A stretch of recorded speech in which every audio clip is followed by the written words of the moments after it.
I think we can start now. Yeah. Okay. Very good afternoon to all the participants. And we regret that there has been a big gap between in our last webinar, especially mine. But as far as Ankit is concerned, Ankit is continuously in touch with you. He's connected with you through various webinars and various courses where he is acting as faculty. I thought this would be a good opportunity to reconnect with all the participants, all the professional colleagues, all the students, anyone who has interest in IBC law, anyone who is practicing, and also I know that there are a lot of lenders, bankers, NBFCs. They are all interested in keeping update on the IBC. So this was a great opportunity when on 30th of September, the CIRP regulations were notified late in the evening. Liquidation regulations were also notified late in the evening. So I thought that this would be a good opportunity to reconnect with all professional colleagues. Friends, there is, as I know that this is not a lecture, this is not a class, this is only a mutual learning. As I always say that this is my way of learning. So we are learning today the new regulations which has been notified by IBBI on 30th of September 2021. So it has been good last 2 days when I started researching and various like understanding the meanings of each and every amendment. So I would just upload, show it on my screen, the PowerPoint presentation that I have prepared. So in between, I will also take you to the amendments or the text of the regulations which are updated, inserted, or deleted. I'll just upload my screen.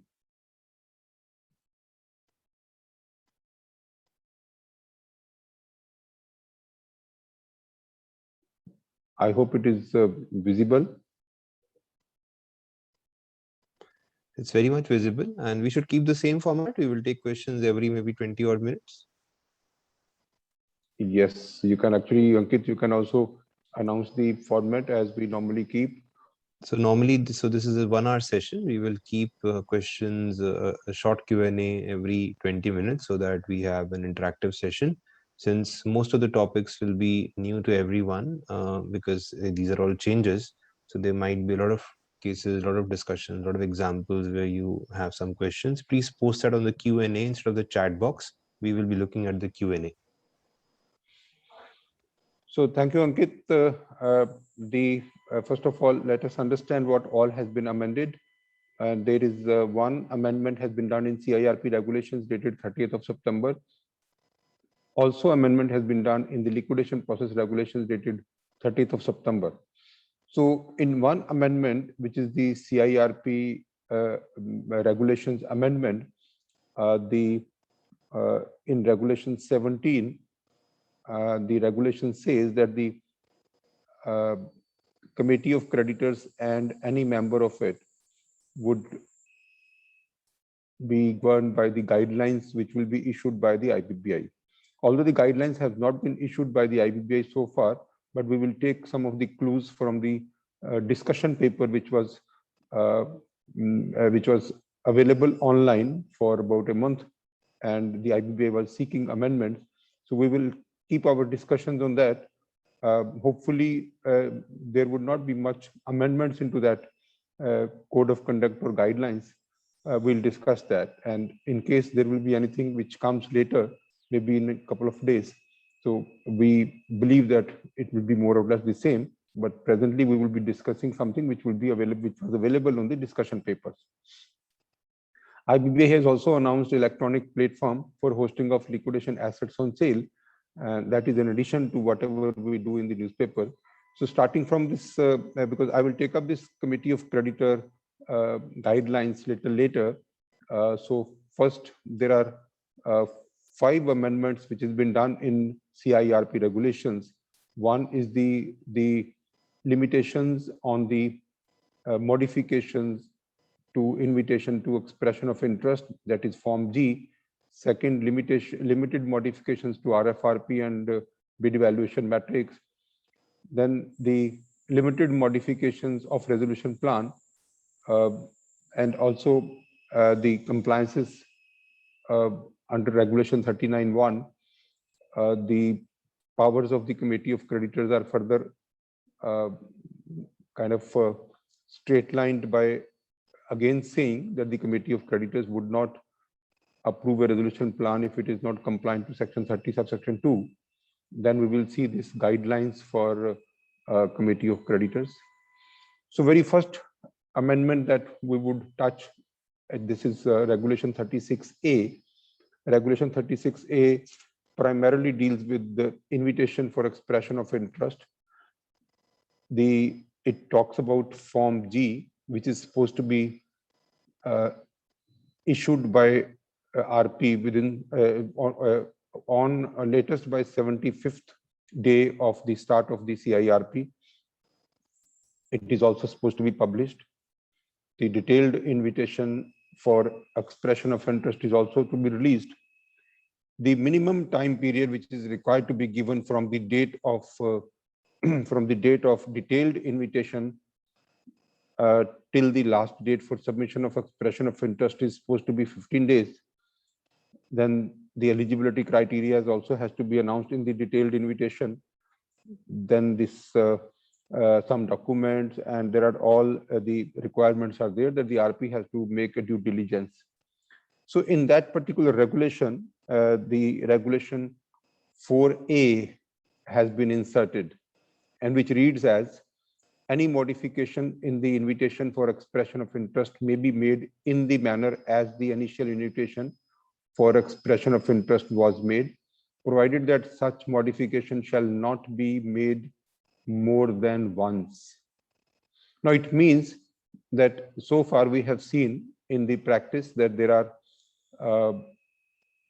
cases where multiple, more than 2, 4, 5 expression of interests were received, were released by the RP with the consent of COC, because the COC and the resolution applicants, they could not come on a one platform, and the COC was not, in most of the cases, they're not satisfied with the resolution plans.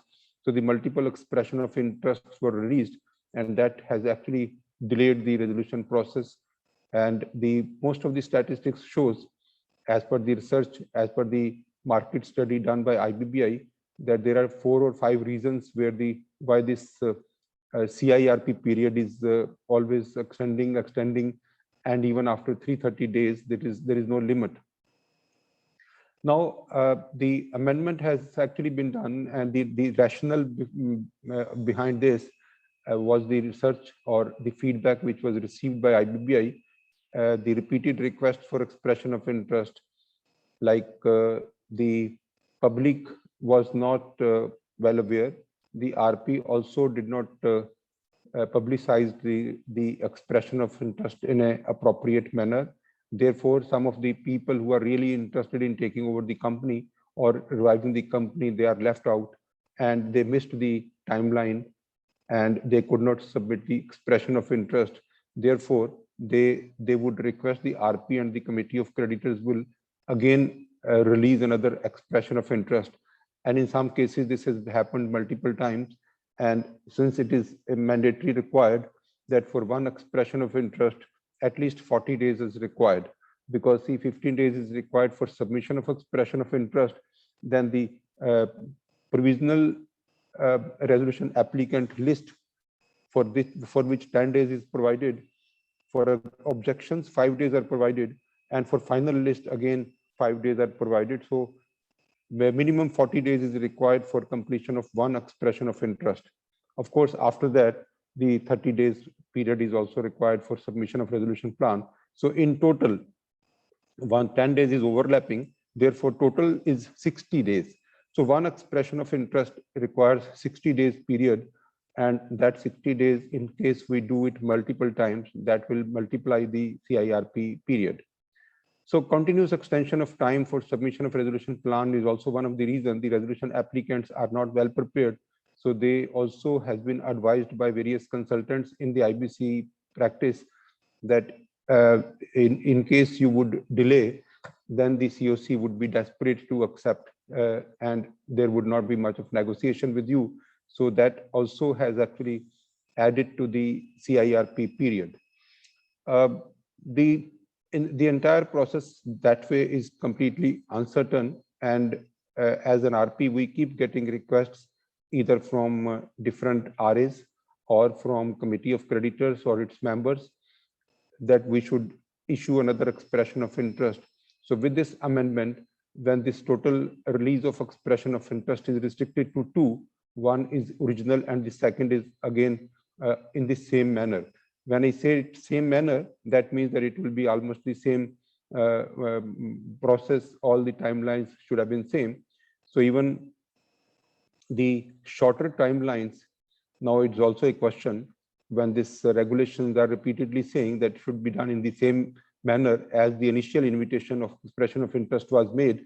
Earlier, it was in practice that as far as the first expression of interest is concerned, that would be as per the timelines provided in Regulation 36A and Regulation 36B, which totals up to 60 days.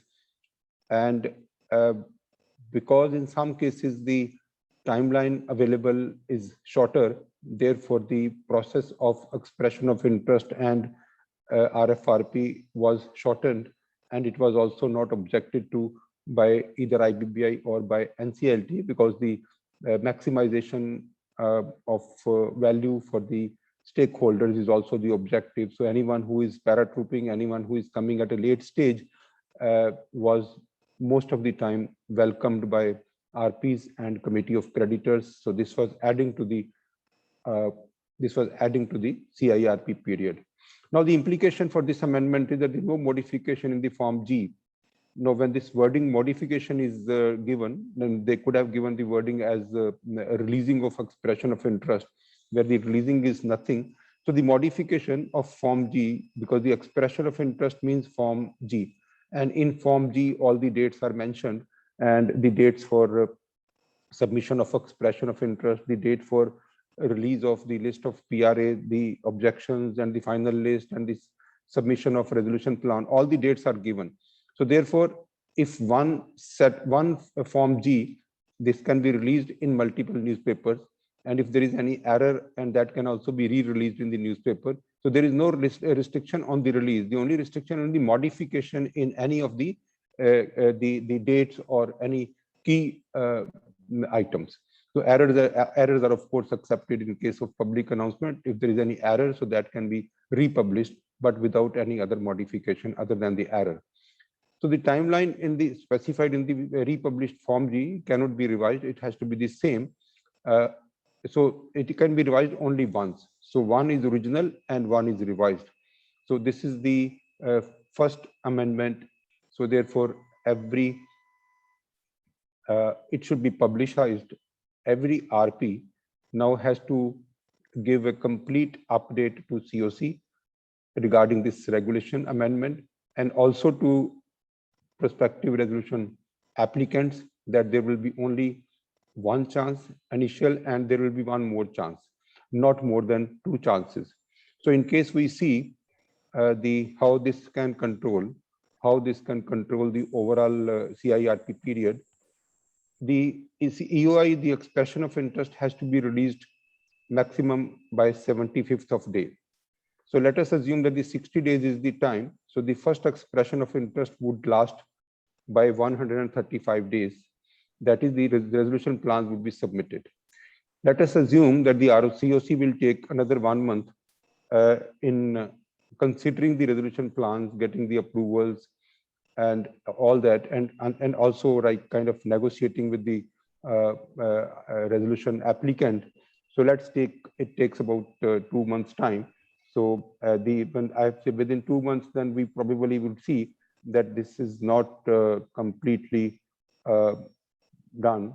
So then you would see that, let us say that after 2 months of negotiation, after 2 months of discussions, the COC decides to release another expression of interest, by that time it will be 195th day. 180 days would have already expired.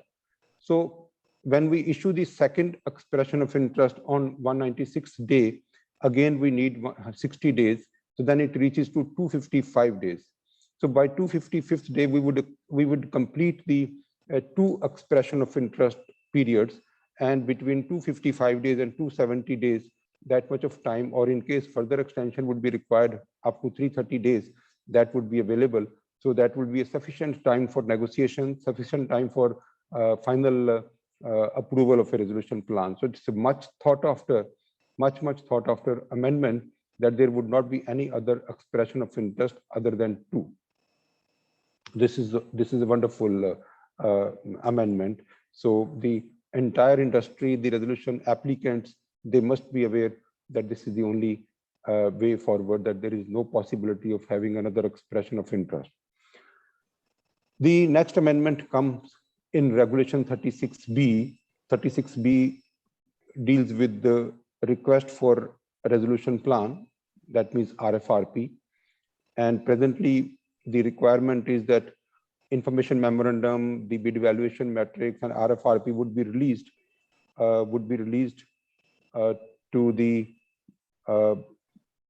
PRAs, the provisional resolution applicants, that would be released on, say, 26th day of expression of interest. And then the timeline, then within 60 days, they have to submit their resolution plan.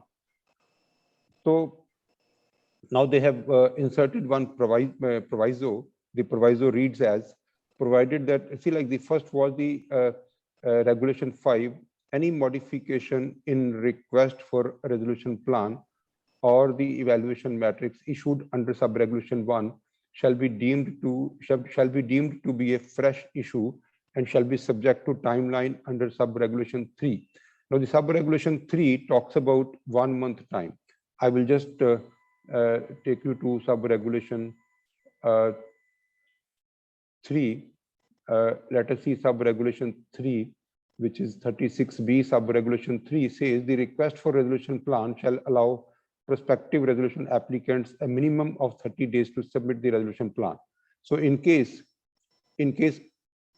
any modification is done in RFRP or evaluation matrix with the permission of committee of creditors, the 30 days period would be given again to the resolution applicants, prospective resolution applicants, for submission of resolution plan. So however, there is a condition now which is added to this regulation, sub-regulation 5 to regulation 36B, and that proviso is, provided that such modification shall not be made more than once. So now RP or the COC cannot have more than one modifications of RFRP or the evaluation matrix, and it can be only 2 times.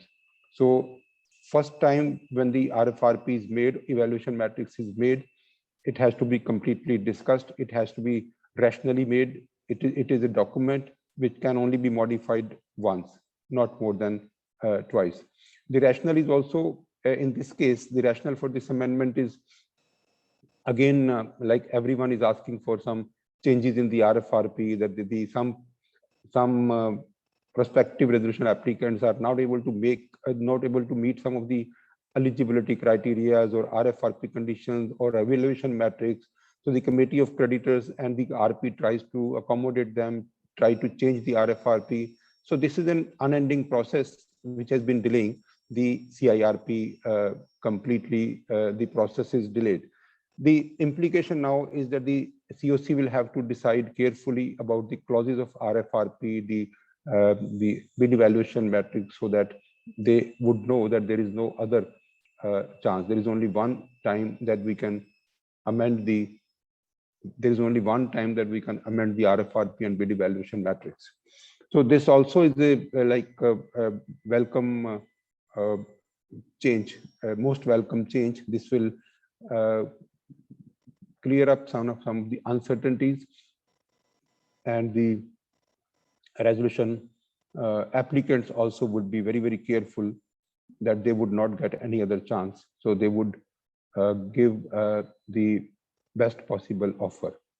So the most important amendment comes in Regulation 39 of the CIRP regulations, which is the process, which shows the process of approval of resolution plan by committee of creditors.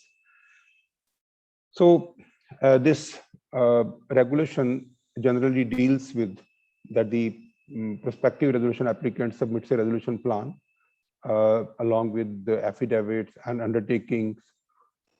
So the resolution plans are like it is also mentioned in the, like, I will just take you to Regulation 39. So what exactly the IBBI has done in the Regulation 39, which is approval of the resolution plan. So they have, first of all, this part, the yellow part, Regulation 1A, the resolution plan which does not comply with the provisions of subsection 1 shall be rejected. So this has been substituted. So Regulation 1A has been substituted. And what is the substitution now? The substitution is that the resolution professional may, if envisaged in the RFRP, allow modification of the resolution plan received under sub-regulation 1, but not more than once. Now, the resolution professional cannot allow modification in the resolution plan more than once. So one resolution applicant can only submit maximum 2 resolution plans. One is the original and the other is the modified. And the COC will have to take a decision on that resolution plan. So this particular regulation and is important. Why? Because I have personally seen that there has been like 11, 12 COC meetings in the process of negotiation with the PRA, multiple modifications in the resolution plan. And those resolution plans may be, those modifications can be by way of email that was being sent by PRA, where the offers were being changed, some of the conditions were being removed. However, every time the committee of creditors would say that this is also one of the conditions which is not acceptable. Again, the committee of creditors in the next meeting would say that our head office is not accepting the amount that you are offering. So this way, we have had more than 12, 13 meetings where the negotiation with the same RA was going on. So every time the emails were being exchanged where the offers were revised. Now, according to my understanding, even if the offer is revised over an email, wherever there is any document is created, that would be considered as modification in the resolution plan submitted. So it would not be possible now that the RA keeps on revising and the COC keeps on asking for revision, and it would be through the emails. So now maximum what would happen is that whatever discussions would happen, those would happen informally with the COC members, and those informal discussions would finally lead to a conclusive resolution plan, which would be acceptable to both based on the discussions which have taken place in the past a month or two. And finally, the final resolution plan would be submitted. Now, the process is restricted to one original resolution plan, which will be considered by the committee of creditors. However, there would not be any revised offer through emails or through a recorded meetings. But yes, there would be more meetings, in-person meetings, informal meetings, where both the parties, COC and the RA, would meet together. They would come closer to each other's expectations, and final resolution plan would then be submitted by the RA. So this is a great change. So this will probably reduce a substantial CIRP period. So therefore, everything would happen in meetings rather than on emails or on various other platforms. So this is my experience, that negotiation would happen, but not really possible that we have 10 COC meetings for doing these negotiations. It's a wonderful amendment. So this will also reduce the CIRP period. The other amendment is that now the resolution professional and committee of creditor can also have this kind of Swiss challenge kind of mechanism, which can be used for the bidding process for the resolution plans. Now, what is this process of Swiss challenge? I will just take you to that particular Swiss challenge so part. before you proceed, maybe some questions, Yes. we can take them. So the first question is, what is the applicability of these amendments? Will these be applicable only for also on the ongoing CIRPs?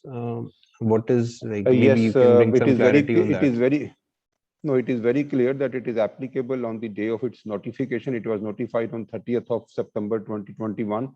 So anything which is happening after this 30th of September, that of course would it would be applicable on this.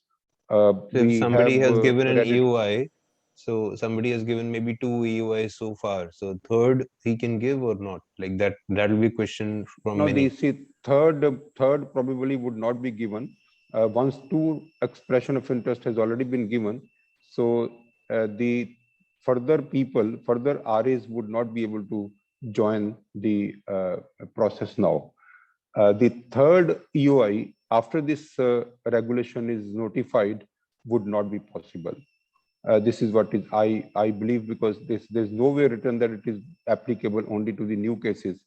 I believe it is applicable to all existing cases wherever, but then still I feel, because I also deal with some similar cases where there is a resolution, there is a person who is interested in offering much higher than the existing people.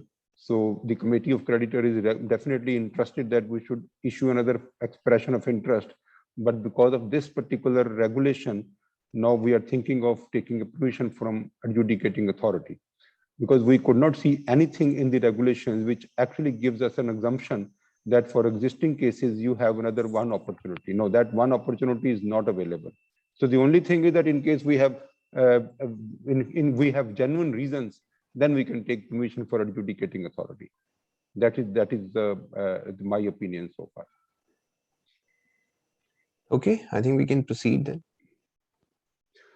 Okay, so I was just talking about this Swiss challenge mechanism. The Swiss challenge mechanism, in fact, when this discussion paper was released by IBBI, they have also provided what exactly Swiss challenge method would be. They have defined it themselves, although it is not covered in the regulation. Although the same Swiss challenge method kind of a mechanism was also talked about during the pre-packaged insolvency resolution process. What even the discussion paper says that the Swiss challenge is a bidding process wherein a bidder, original bidder, makes an unsolicited bid to the auctioneers.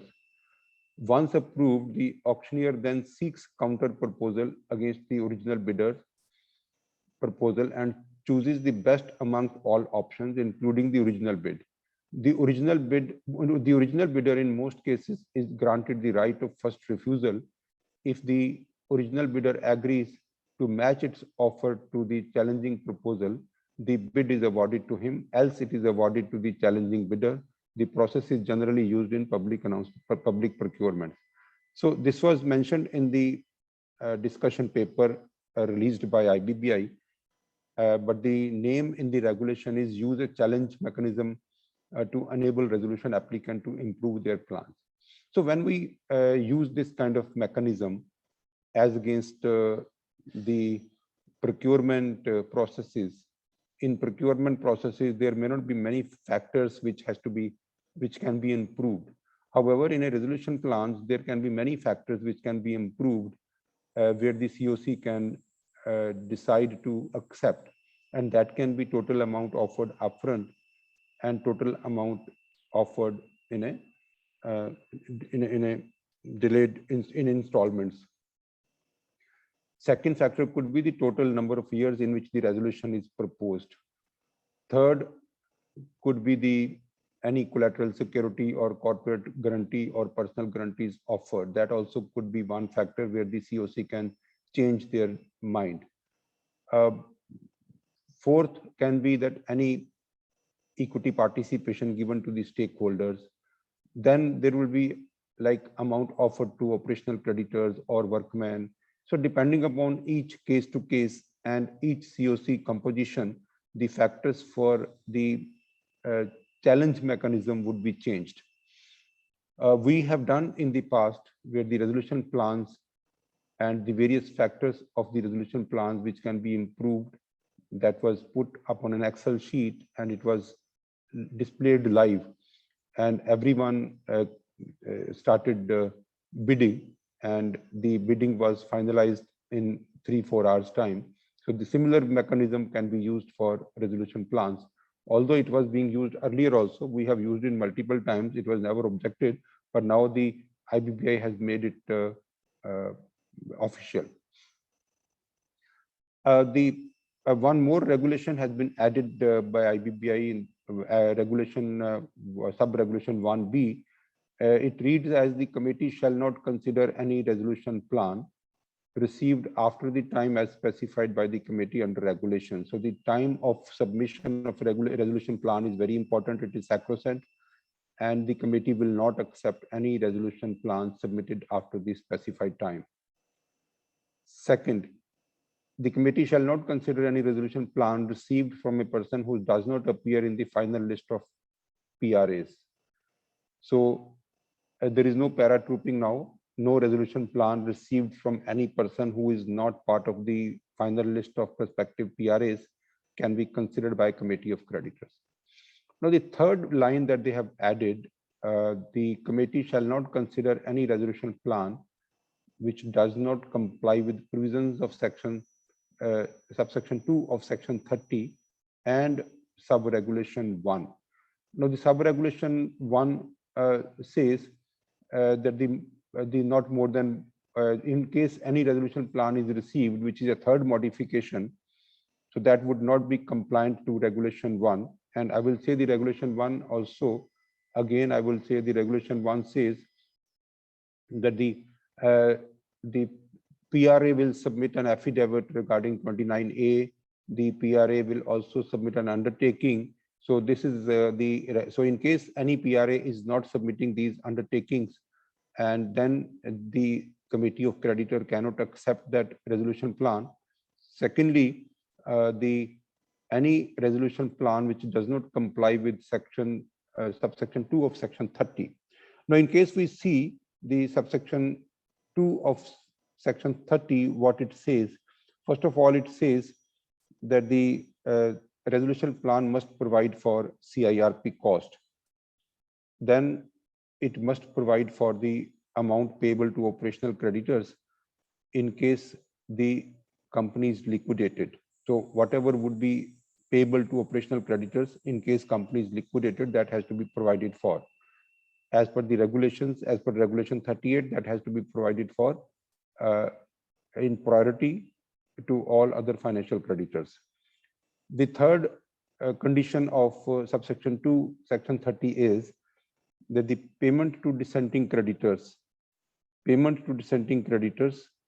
not less than the amount which will be due to them under section 53 in case the company is liquidated. So that is also that has to be provided for in the resolution plan.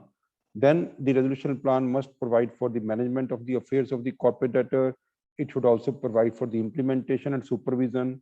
It does not contravene any law of the land. And even if there are other conditions which are there in regulation 38, which is mandatory contents, and in case of any mandatory contents which are required to be there in the resolution plan, and if any of the mandatory content is not there in the resolution plan, the committee would not consider that resolution plan. The committee would not consider that resolution plan. There is a controversy in the market. A lot of people are submitting now the conditional resolution plans. Like if the airlines license would be renewed, then only my resolution plan is valid. And in case I would get this land, in case the lease of the land is renewed by Noida Authority, then only my resolution plan will be valid. Otherwise, I will have a right to withdraw. So all these kind of conditions, although it is not found like conditional resolution plan, neither anything is provided in Regulation 38 mandatory contents or Section 30 subsection 2. But yes, I have seen some of the resolution plans are being rejected by adjudicating authority, where such conditions are there that if the land would not be, if the lease of the land would not be renewed, then my resolution plan would be withdrawable. So those kind of, especially in the case of ABIX Supreme Court judgment, after that the adjudicating authorities are not accepting any kind of condition, and those resolution plans would be considered as does not contravene any of the provisions of the law. So this the entire part, the three amendments, Regulation 36A, Regulation 36B, Regulation 39, all this is basically clarifying and making a kind of effort that the CIRP period is reduced and there should not be any paratrooping. There are people, they would wait till the time the COC is very close to deciding one resolution plan. They would understand that this is what is the acceptable kind of mindset of the committee of creditors. Then they will come just giving few 5% more than the last resolution plan, which is about to be invested. So that's something that is going to be eliminated now. The negotiations, when it will happen only in in-person meetings, that would expedite the negotiation process. The COC would also not receive any emails which is with modification of the resolution plan or any of the terms of the resolution plan. So there will be one resolution plan and then there will be final resolution plan. So there is nothing in between. There is no email in between. There is no discussion on the recorded meetings in between. It will be only in-person meetings, and that would be considered as fastest negotiation process. Therefore, I think it will have an impact on the reducing the CIRP period, which is much desired in the IBC implementation. So going forward, as we've already explained the rationale for this amendment, Swiss challenge, we've also said. So finally, we come to the regulation 17 of the CIRP regulation, where this amended regulation says regulation 1A to regulation 17, the committee and members of the committee. Now, the word is committee and the members of the committee. That means the committee as well as the individual members of the committee shall discharge functions and exercise powers under the code and these regulations in respect of corporate insolvency resolution process in compliance with the guidelines as may be issued by the board. So that means that the guidelines are supposed to be issued by the board. So the rationale for this amendment is because this was a very long pending amendment, or the long pending requirement of the law, that the committee of creditor also should be regulated. They also should feel that this is the law which is applicable to them. This will bring optimum results for a resolution process. This will also the kind of put some responsibilities on the functioning of the committee of creditors. See, the background of this, which I have read from the discussion paper issued by IBBI, there are many judgments where some adverse comments have been made on the conduct of COC, like Andhra Bank versus Sterling Biotech Limited, where the COC, in fact, the approved one-time settlement with ineligible promoters, and the NCLT observed against the COC. Similarly, in the case of Bank of Baroda versus Sisir Kumar Apikotla, and that is also the it's like some observation by ANCLAT, like this in itself raised eyebrows. This is further compounded by approval of the restructuring plan, camouflaged as a resolution plan emanating from an ineligible person, which renders the role of the committee of creditors questionable. such circumstances justify a raising of inference of complicity. Now, the implication of this amendment is like the COC functioning would be some transparent, demarcated spheres of the operations of the COC, accountability of the COC and its decision. However, it may result into a procedural delay because the COC would always like to shift responsibility. And even nowadays also, I have seen the COC is interested that most of the responsibility should be shifted to RP. They would not like to vote for a resolution plan, even if it is compliant as per the provisions of the law. Now, if a resolution plan which is received by the RP, which is compliant as per section 30 subsection 2 is concerned, or regulation 38, it is also compliant to the eligibility criteria. It is also compliant to the ineligibility criteria. It is also compliant to RFRP.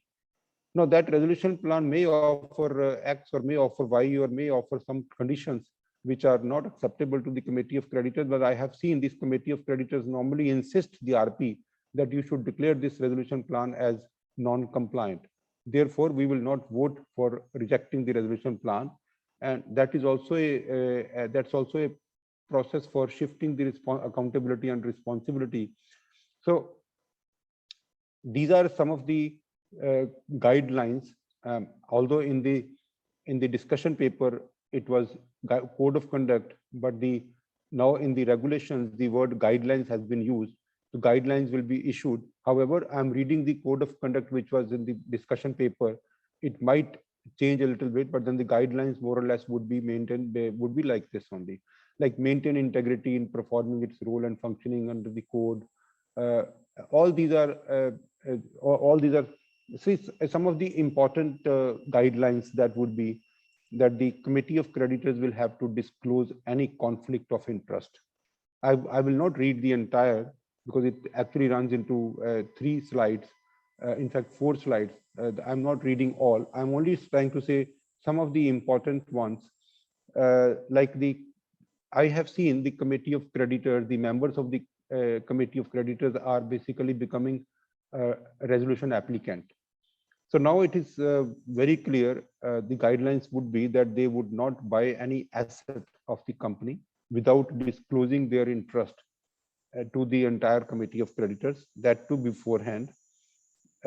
Any conflict of interest they will disclose to all the committee of creditors. They will respect the moratorium. They will not recover any amount from the current account or from the running accounts. They will also respect the timelines mentioned in the regulation, maybe for voting period, maybe for so various timelines which are there in the regulations, and they would respect that. They would facilitate appointment of professionals within the timelines. They would approve their fee, or they probably will make efforts so that everything is done within the timelines for appointment of valuers, for the appointment of transactional auditors. They would also make effort that the CIRP cost is reasonable. They would not they will not put more and more load on the CIRP cost. And the most important is that they will not withhold release of CIRP cost. They will also protect the company as a running concern. In case the company needs some amount for keeping it as a running, going concern, they would contribute that, and they would also extend interim finance. These are some of the guidelines which may be issued. I have taken it from the IBBI discussion paper. So these were the amendments on the CIRP, on the corporate insolvency resolution process. After the questions, then I will take up the liquidation process regulations. So Ankit, if there are any questions, I can take up now. Not really. I think it was pretty self-explanatory. I will just check out. No, nothing on this in this ground. So, okay, participants, now we shift to the amendments to liquidation process regulations, and this was also notified on 30th of September 21. Primarily there are the amendments are focused on these four things. One, that the increasing the role of stakeholders consultation committee, SCC, the increasing the accountability of the liquidator while selling the assets of the company under liquidation, and some of the amendments which has been done, which are consequential, and some of the corrections of the errors or left out amendments that also has been done in these regulations. So first, I would like to say that this the regulation 2 of the liquidation process regulation, there was a word used as contributories in the in the liquidation cost. So in the liquidation cost, the amount repayable to contributories, now it is only the word contributories is removed, and it is the amount repayable under sub regulation 3 of regulation 2A. It is only just to clear some ambiguity in the wordings, because the contributory can have two meanings. So there was no other meaning for this. Similarly, in regulation 2B, which is regarding compromise or arrangement, there was a wording subsection 1 and 4, because this was referring to that the liquidation order, it was referring to liquidation order under subsection 1 and 4 of section 33. Now it has been changed. Amended regulation is where a compromise or arrangement is proposed under section 230 of the Companies Act, it shall be completed within 90 days of the order of liquidation under section 33. If I take you to the liquidation process regulations, and if I go to I go to regulation 2B, regulation 2B,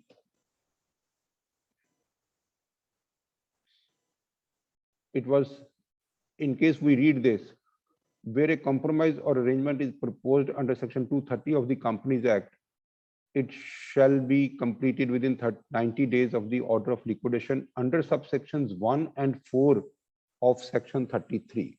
So when we say section 1 and 4, when we say section 1 and 4 of section 33, in fact, there are four sections, four subsections, section 1, 2, 3, and 4.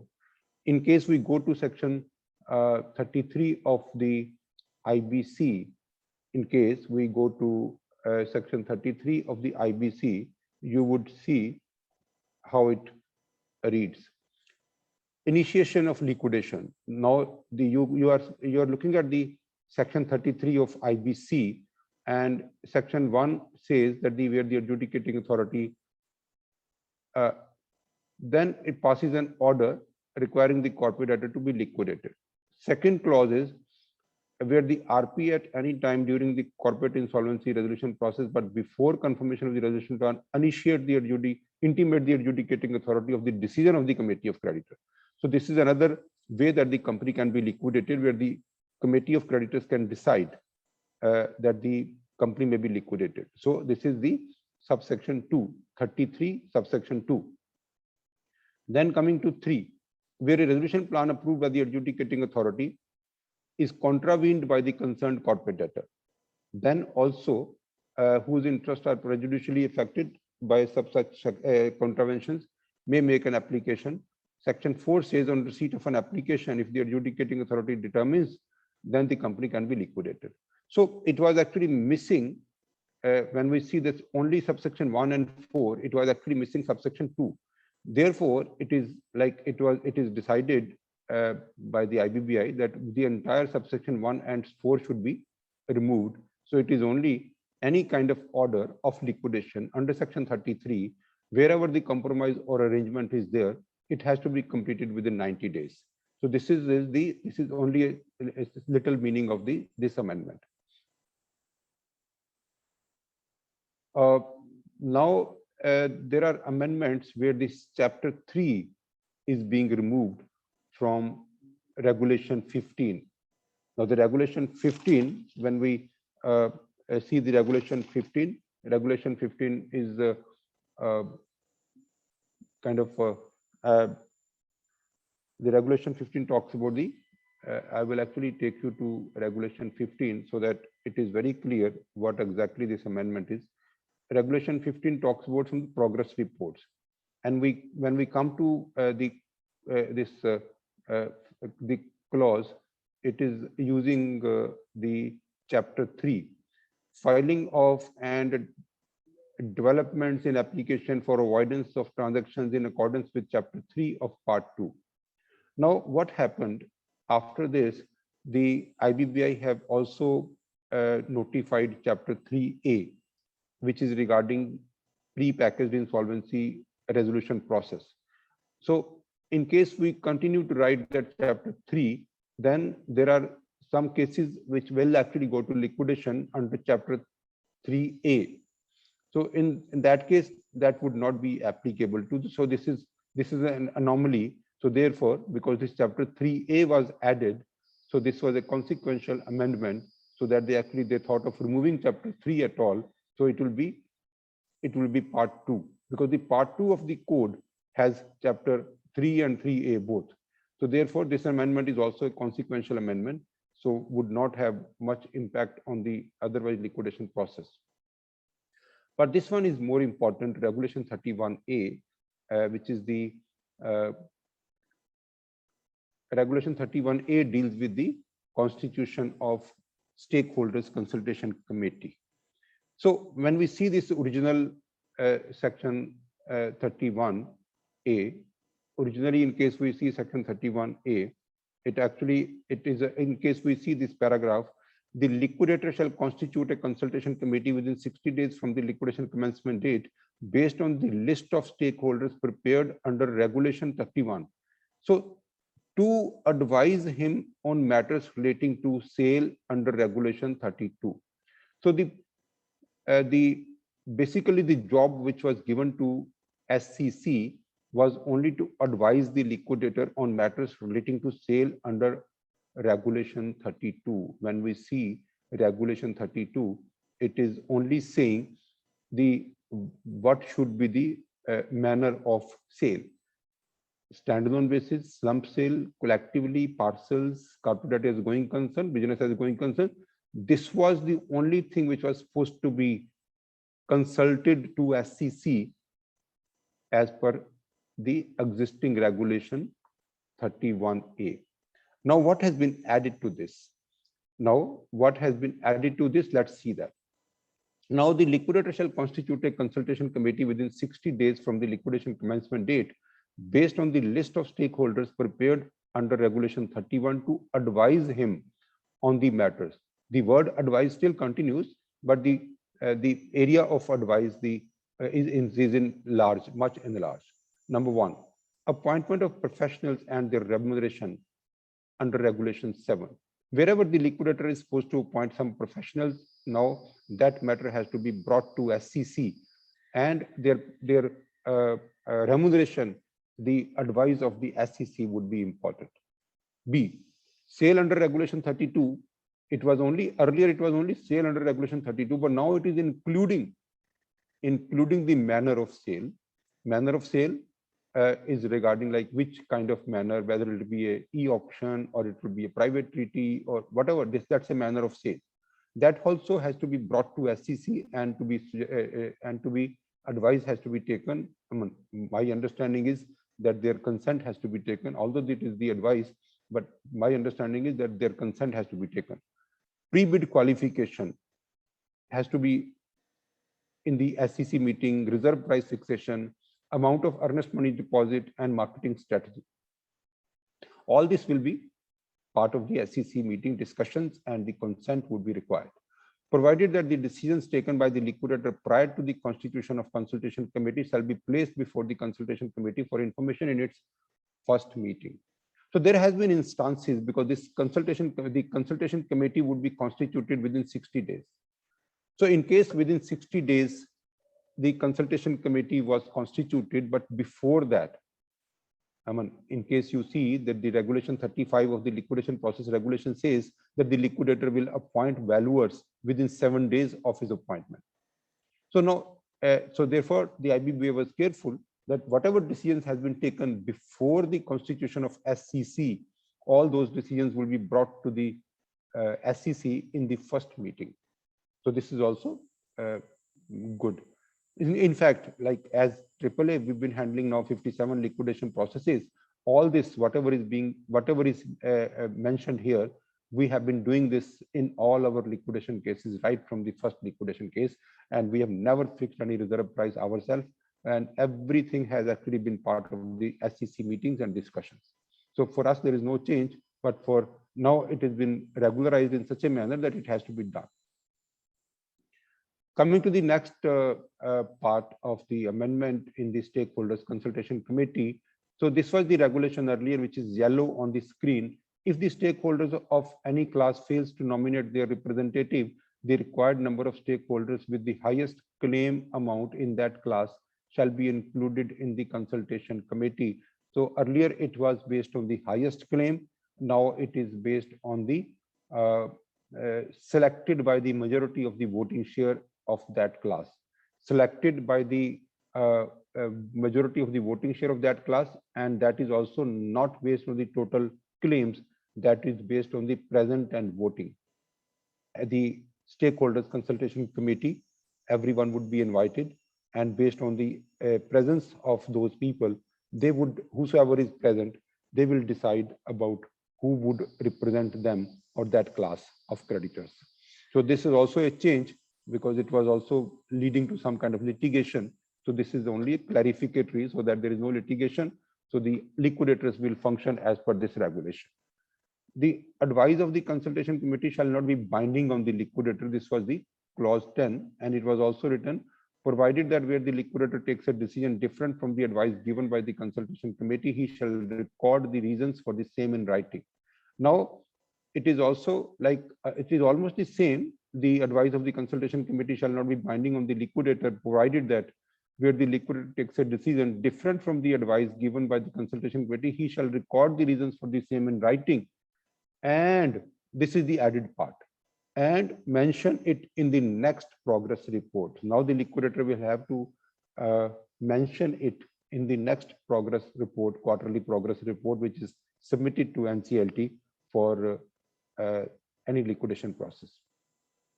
So the rationale of all these amendments, where this SCC is now more powerful, it is their effective participation would be required. Dissatisfaction and the grievances amongst the stakeholders were the feedback to the IBBI, so they actually reacted on the feedback, so they may give them more powers. Earlier it was a limited role, now it is an expanded role. So these were the rationales, and I mean, the only implication is it will be definitely good, but it may slow down the process a little bit, not more than that. Because I am very happy that this is there, so that every stakeholder is part and parcel of your decisions, and there is no person who actually will raise any finger towards you. Now, I think the liquidation, the sale process, in the sale process, which is governed by Schedule 1 of the liquidation process regulations. So in case we see the Schedule 1, the Schedule 1 has some clauses which are like kind of changed. So this is Schedule 1. Now in the Schedule 1, the one proviso has been added. Earlier it was saying the liquidator shall prepare terms and conditions of the sale, including reserve price, earnest money deposit, as well as pre-bid qualification in any, if any. The proviso has been added, provided that the liquidator shall not require payment of any non-refundable deposit or fee for participation in an auction under the liquidation process. So maybe that some feedback must have gone to IBBI, but then we've never seen that such kind of things are being happening. That since, yes, now it is very clear that the liquidator will not seek any non-refundable deposit. Provided further that the earnest money deposit shall not exceed 10%. So this was also being misused by some liquidators, that they would probably have an earnest money deposit which is very high, because it might fit into some pockets. So therefore, they made it very clear that it shall not exceed 10%, but it can be lower than that also. Of course, it will be decided by the stakeholders consultation committee whether it can be 10% or less than that, but no, it cannot be more than 10%. Now, the 11 number clause within the Schedule 1, presently it says that if required, the liquidator may conduct multiple rounds of auctions to maximize the realization from the sale of assets and to promote the best interest of the creditor. Now it says if required, the liquidator may conduct multiple rounds of auction to maximize the realization from the sale of the assets and to promote the best interest of the creditors. And 11A is added to this, where the liquidator rejects the highest bid in an auction process. He shall intimate the reasons for such rejection to the highest bidder and mention it in the next progress report. So this was a feedback to IBBI that there are some cases where the liquidator has conducted the auction, the bidder had come, bidder participated at the reserve price plus something, but then finally the liquidator denied, and now the liquidator can deny, but it has to be with the reasons of maybe the reasons can be cartelization and the suspected cartelization, or the not satisfactory process, or some leakages of information. So that kind of reasons has to be recorded and it will be mentioned in the next progress report. So these are the changes in the liquidation process. I would further say that there is some change in the regulation 44 that is also consequential, because this chapter 3A has been added for pre-packaged insolvency resolution process, and therefore the chapter 3 is deleted and it is only talking about now part 2 of the code. Similarly, in regulation 47, which talks about model timelines of the liquidation, so there was because on 4th of March 2021, IBBI came out with an amendment that the list of stakeholders is not required to be released in the newspaper, but it is only required to be posted on the IBBI website. However, this regulation 47 was still continuing with the wording. So that has also been, it's a consequential amendment, which actually should have been done on 4th of March 2021, but it has been done now based on the feedback and from the various professionals. Similarly, in Form H, the announcement was also supposed to be required, but that announcement is not supposed to be there now. That's also a consequential change, consequent to that 4th of March 2021 changes. Schedule 1 is now saying that instead of making public announcement, the wording has been changed with the issue of public notice. Issuing a public notice is now, since the IBBI has also come out with a portal where all the liquidators would be posting the sale notices of the sales that they are conducting. But that is a requirement in addition to the public notice, which will be released in the newspaper as per regulation 12(3) of the liquidation process regulations. So these are the total amendments. When I was reading the discussion paper, there was a very important proposed amendment that was that the liquidator would not be able to appoint a sales agent or a commission agent and would not give any commission for any sale. But that has not been notified. It was only proposed in the discussion paper. So as of now, the liquidators can appoint brokers for sale of assets, but that broker also has to be appointed in consultation with the SEC, and also the remuneration of the broker has to be in consultation with the SEC. So that has not been notified, although it was in the discussion paper. So I think that also is okay.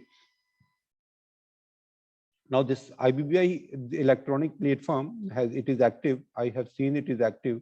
In fact, I have seen that there is I think one or two, maybe I have seen that there is one. Anyway, I have seen that there is one posting which has already been done for sale of one asset by one liquidator. But this is very clear that this portal public notice, it will be called public notice, but it will be in addition to the publication in newspapers, and that it will be on the same day when it is released in the newspaper. It is not supposed to be a day before. It has to be on the same day on which it is reported in the newspaper. So this is all participants. So this is as far as this amendments are concerned, we've been able to cover up within 1 hour, and we can see in case there are any questions, which Ankit will help me. There's a question that the present and voting, so it says, does it mean a physical vote there and then? So if it's, it is as per person present, say if 6, then 4 votes yes, then it is considered passed. This is a question that has come in. I think, yes, it is all, maybe it is virtual meeting or it's a in-person meeting, but whosoever are attending the meeting, person present and voting in the meeting will decide who will represent that class of creditors in the SCC. So the compromise and arrangement that an anonymous attendee is talking about is under Companies Act, if I'm not wrong. It is not governed by Contract Act, is it? I mean, it is under the Companies Act, under Section 230 of the Companies Act. Yes, yes. Santanu is asking that will the guidelines for COC not encourage COC to push for liquidation as a going concern is available? I think they will be accountable for the liquidation as well, right? If they are talking about the guidelines. I think these guidelines in any case would not have any impact on whether the company has to be liquidated or the resolution plan has to be approved. These guidelines are not in any way impacting the real decision of the COC. It is only saying that the committee of creditor has to contribute CIRP cost. They are also responsible for raising interim finance. They are also, see, so far what was happening, the COC was not releasing the payment of the professionals, including RP. So the only option, even the option now is also like, the only thing is that we will again go to adjudicating authority, but the adjudicating authority would have something while passing an order that this is the guidelines to COC, and the COC is not doing as per that guideline. So the order, the passing of the order directions from the adjudicating authority would be much faster if the COC or any member of the COC is not compliant to the guidelines. That would be the only impact of these guidelines whenever it is notified. I don't think that but then yes, as we always understand, 90% of the normal human being would be compliant, and it will be only 10% for which the application may be required to adjudicating authority. But unless there is a law, yeah, unless there is a law, everyone says that there is no law, why should I contribute? But once a law is there, once a guideline is there, everyone will try to any kind of standards are important. So whether it is auditor, whether it is forensic auditor, whether it is valuation, standards are always good. So then we have a question from Mr. Suresh Chauhar. He's saying any changes can be done in SCC at a later stage based on voting mechanism. So voting mechanism should not change the SCC. Like once the SCC is constituted prior to this notification, that must have been constituted based on the total amount of debt, because earlier directions was that in case there are multiple people, so you can choose based on the total amount of debt. So in case there are 4 representatives required from one class of creditors, then the liquidator was doing the top 4. The liquidator was inviting for top 4. Now they are saying that it is not the question of top 4. It is the question of what they want, whom they want to be represented. That is a change. It's a big change, but that doesn't impact on the existing SCCs. Whatever existing SCC, that would continue the way it is. Mr. Deta Sharma is asking that if a Swiss challenge applicant proposes a plan, how can it be accepted when any plans which are not in final list is not eligible to submit plans as per the amended regulation? I believe the Swiss challenge has to happen within the plans that are available. The live challenge. It's not a Swiss challenge. Like it's a normal challenge, like the way we talk about a live interaction where you kind of increase the bids that you were talking about. It's a challenge mechanism, and this can only happen amongst the acceptable and feasible and viable resolution plans. which are compliant to Regulation 38, mandatory contents, RFRP, and 30 subsection 2. So that contest The or that first- live challenge will happen between the people who have already submitted the plan. Right. It is only between the people who have submitted a compliant resolution plan. Yeah. Manish Singhal is asking that if RP has calculated liquidation value in the beginning of interim resolution process, and over a period the data has been changed a lot, is COC can ask for revised liquidation value as on the date when final resolution is passing through. See, So when the liquidation CIRP value being changed. There is, I think the question is pertaining to Valuation, the valuation during the CIRP. Yeah. My understanding is that the valuation during CIRP is the final valuation, and it would be definitely questionable if the valuation is revised later on. However, in case there is any apparent error in the valuations, of course, because I have seen there are people, they have missed out some of the assets from the valuation. And so whatever assets are missed out, or if there is an apparent error from the valuation in the valuation report, those has to be rectified by the same valuer. Appointing another valuer, that probably would be questionable during the same CIRP period, because already we have appointed two, and in case the difference in the valuations is also not recommending appointment of third valuer, then appointing another valuer would be questionable. We also keep the same stance at AAA valuation that if there is a significant change in information, only then a revised report should be issued, a revised valuation report. Otherwise, the report should be final. It should not change due to change in opinion, etc., etc.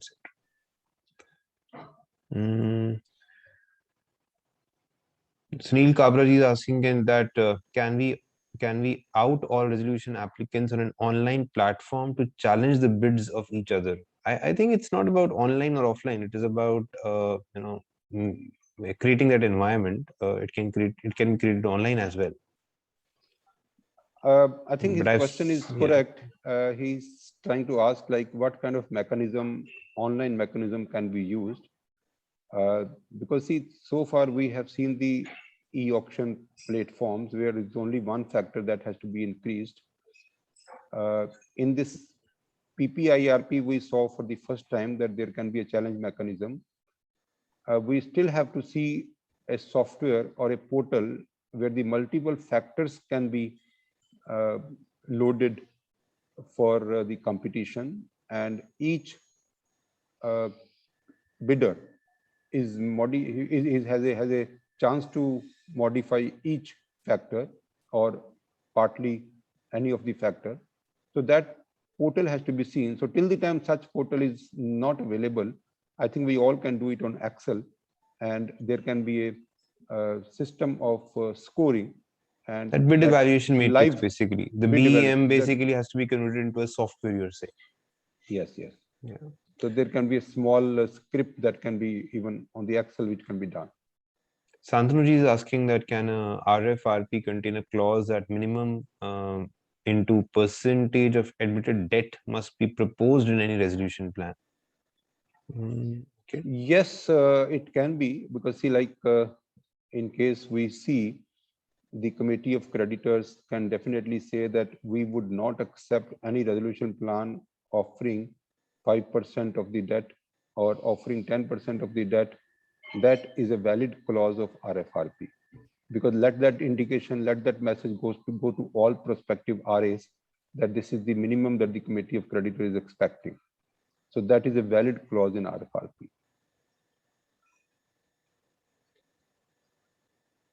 So Mr. Deta has further clarified his question on the valuation part. So now he's asking that can a valuation be obtained by the RP second time during CIRP, where substantial passage of time and he feels that the values have changed? I don't think there is a provision for the valuation to happen again. And the CIRP rules are very clear that the valuation has to be on the valuation start date. So irrespective of 2 years into CIRP, the valuation remains on the CIRP start date. The rules are very clear in my opinion. There is no possibility that the situation has changed. Maybe even 3 years have passed. let us understand that as on the CIRP date, the valuation is done. There can be only 2-3 things. One, that some of the assets were missed out. Yes, it can be valued again. Second, that because of the operations, there was a lot of movement of stock and everything. So that has to be recorded in the books of account. And if there is any loss, that can be further used to adjust the liquidation value during. Now, for example, for about 1 year, the company had run, and every month the company has incurred a loss of 5 crores. So for 1 year, the 60 crore has already been eaten away by the operations of the company. So the valuation was done as on the date of the CIRP. So that 60 crore adjustment is definitely possible. And it only is a question of accounting that has to be completed. But getting a valuation done again, that is questionable. And I don't see any reason where it is required. An error, of course, is acceptable. Missing asset is acceptable. Change in circumstances won't really happen, because if the valuer has done a decent job, then he has maybe already imagined the status of those assets as on the CIRP date. Yes, yes, yes. So that's about it. I think we're done with most questions. I've taken up all the questions that came in. So I think we can take some, great, if there are any remaining questions, we can take them up offline. And I think our contact details are available with everyone to approach us. So thank you very much, participants. And it's like overwhelming response today. And we actually tried to do it within 2-3 days of the notification of the amendments. And I thought that this would be the requirement of the IBC profession. So this was my effort, and it was only my way of learning. There is no other objective, because as Ankit was also telling today, that this is the way Mr. Goel learns. Because if he gets a target to himself that he has to do a webinar, and that probably would have been, that actually gives him motivation to read and research. So that is the only motivation, that we learn collectively, and I also get a lot of gains out of it. Thank you very much, and we will keep connected for further future webinars. Thank you. Thank you, everyone. Thank you.